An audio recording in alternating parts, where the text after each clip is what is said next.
Hello guys, ఈరోజైతే నేను aloo fry చేద్దాం అనుకుంటున్నాను. సో అందుకోసం ఆలూస్ ఇలా కట్ చేసుకొని ప్యాన్లో కొంచెం ఆయిల్ వేసుకొని, ఆయిల్ హీట్ అయ్యాక కొంచెం మినప్పప్పు, కొంచెం ఆవాలు వేసుకొని ఒకసారి అలా కలుపుకోండి. 1 or 2 సెకండ్స్ వరకు అలా మిక్స్ చేసుకోండి.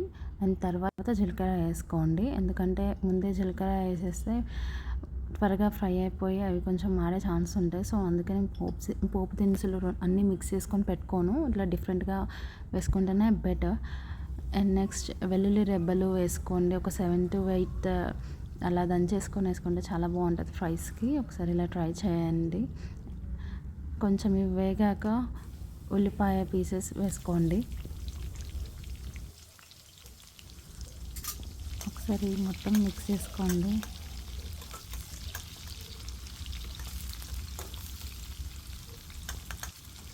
ఇప్పుడు కరివేపాకు వేసుకోండి. ఒక 2 రెబ్బలంతా వేసుకొని అట్లా మూత పెట్టేసుకోండి.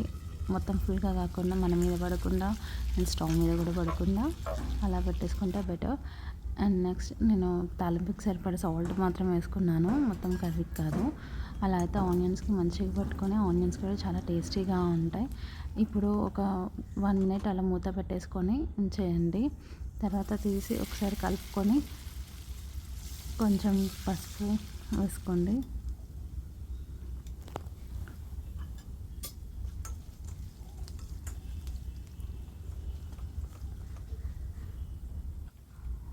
ఇప్పుడు మనం కట్ చేసుకున్న ఆలూ పీసెస్ అన్నీ వేసేసుకోండి. దాంట్లో మంచిగా ఒకసారి మొత్తం స్ట్రైట్ కలుపుకోండి.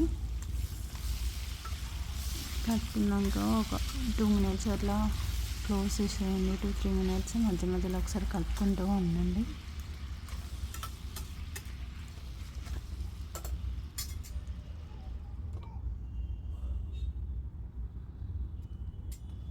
మనం అట్లా జస్ట్ ఒక 3 to 5 minutes అట్లా క్లోజ్ చేయాలి. తర్వాత మళ్ళీ మొత్తం ఓపెన్ చేసే పెట్టాలి, లేకపోతే అది ఆయిల్కి మెత్తగా అయిపోయే ఛాన్సెస్ ఎక్కువ ఉంటాయి.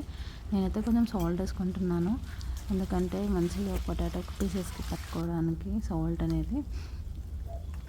కాసేపు అట్లా 3 to 5 minutes తర్వాత మొత్తం ఓపెన్ చేసే పెట్టుకోవాలండి. ఇలా మనకి గోల్డెన్ కలర్లో వస్తుంది. కొంచెం అడుగు అంటినా కూడా నో ప్రాబ్లం.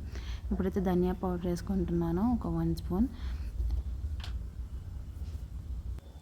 ఆల్మోస్ట్ అయిపోయిందన్న టైంలో కొంచెం కారము అండ్ ఇక్కడనే సాల్ట్ కూడా అడ్జస్ట్ చేసుకోండి. వేసుకొని మొత్తం కలుపుకొని మంచిగా ఒక 2 minutes అలా ఉంచేసుకోండి. ఎక్కువసేపు ఉంచేసుకున్నా కూడా కారం మాడిపోయే ఛాన్స్ ఎక్కువ ఉంటాయి. సో ఈ టైంలో వేసుకొని ఒక 2 minutes ఉంచేసుకోండి. ఇలా ఇంతే అండి. సో సింపుల్ ఆలూ ఫ్రై అనేది చాలా బాగుంటుంది, చాలా టేస్టీగా. ఇలా ట్రై చేయండి ఒకసారి. Thank you.